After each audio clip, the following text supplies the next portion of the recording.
I'm Quinsy Gario, and I'm a visual and performance artist. So when we think about a decolonial art practice, or when I think about my own art practice, I think about decolonial remembering. And with that, it's about remembering differently and remembering through the lens of justice. And then specifically in my case, looking at the Dutch colonial archive and the um,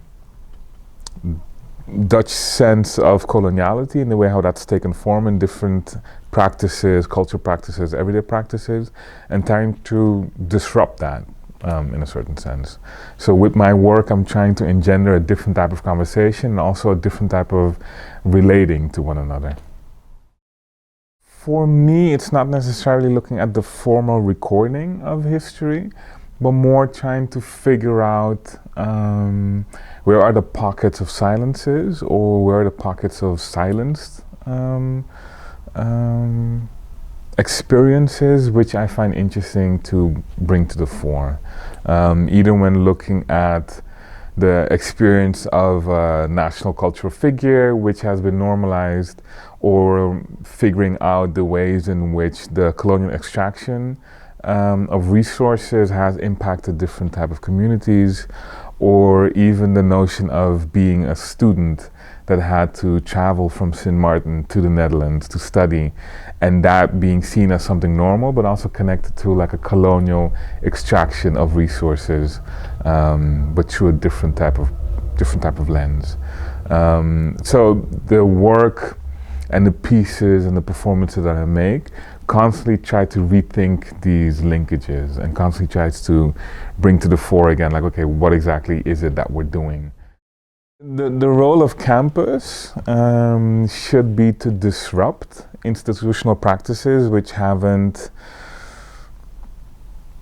become normal. I think an art institution in and of itself is not a normal institution. Even within the current contemporary situation in which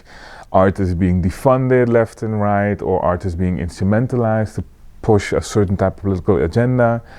I think the idea of accumulating objects within a space to look at them or to regard them comes as well with like a colonial baggage, which we need to understand and think about.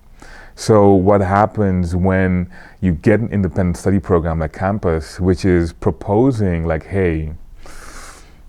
who can we bring in to make us rethink or think with us or think through what a museum can do or think through what education can do in a setting such as a publicly funded arts institution. So my hope is that at the end of the ride, there is no end of the ride, right? So that the knowledge, the experiences, the insight, and the feelings that have been engendered by the program stay within the institution and become sedimented, and also sedimented beyond simply the people who are part of it.